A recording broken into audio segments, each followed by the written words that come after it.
C'est le formidable travail de Louis Henry, démographe, qui va publier l'article de référence en 1950. On n'a pas assez construit durant l'entre-deux-guerres. C'est la fin de la Seconde Guerre mondiale. Une partie de la France a été ravagée. Les conditions de logement sont épouvantables, à la fois en milieu rural et en milieu urbain. Et il faut reconstruire.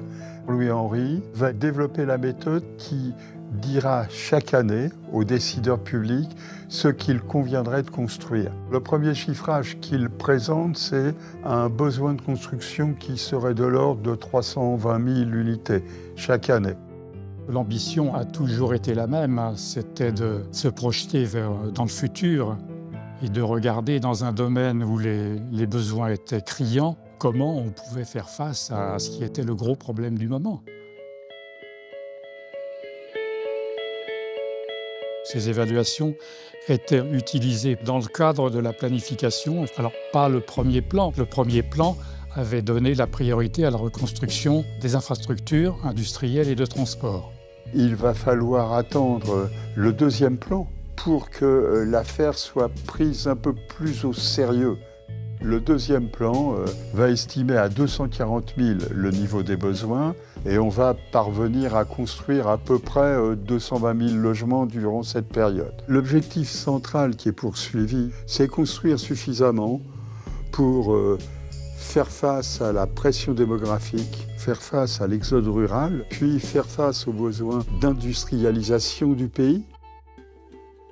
Les besoins en logement tels qu'on les calculait dans les années 70-80, c'est le nombre de logements qu'il est souhaitable de produire chaque année pour que la population soit logée dans des conditions décentes. Donc la question, c'était quelle est la démographie des ménages et quelle est la démographie des logements du parc existant.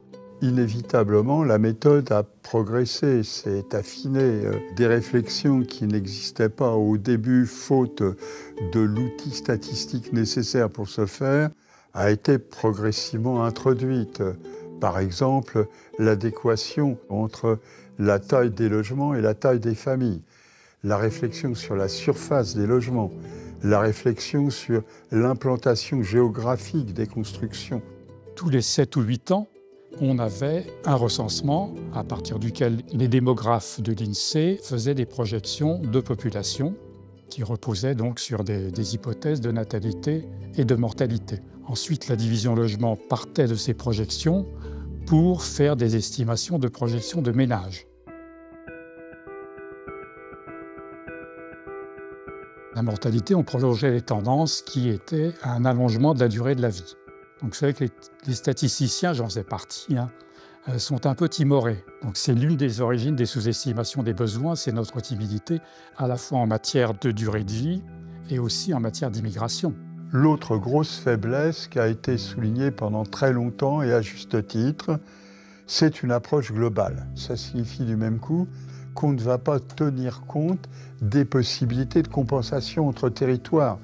Il y a des territoires où à un moment donné, il va y avoir une faible progression des besoins et une autre partie de territoire où au contraire la progression sera beaucoup plus importante et bien supérieure à ce qu'on attendait. On a toujours commencé évidemment par un calcul national. Malheureusement, nos instruments statistiques ne permettaient pas de descendre à une échelle locale. Le troisième grand problème, qui est d'ailleurs pointé par Louis Henry lui-même, c'est cette question du rattrapage. Du rattrapage de ce déficit des insuffisances de construction. Les travaux que j'ai conduits à partir du début des années 1990, et j'arrivais à un déficit de 600 000 unités, pour arriver aujourd'hui à 1 320 000 logements qui couvriraient à la fois du non-logement et du mal-logement. Le calcul des besoins, c'est un chiffre très politique, puisque à la fois l'État peut s'en servir dans un sens ou dans l'autre, mais également toutes les organisations professionnelles qui sont intéressées à la construction de logements. Il y a toujours un jeu d'acteurs.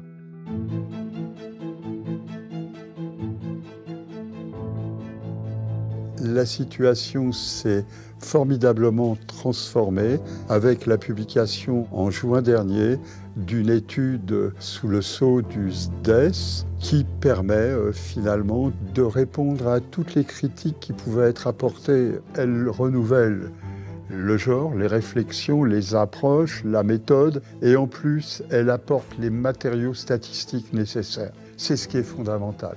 C'est une très belle étude. Ils ont bénéficié effectivement de modèles de projection de ménages à un niveau géographique fin dont on ne disposait pas à l'époque, et de sources notamment fiscales sur les mutations du parc de logement. Je dirais, si je prenais une comparaison, deux grandes dates, Louis Henry 1950 et l'étude du SDES 2025.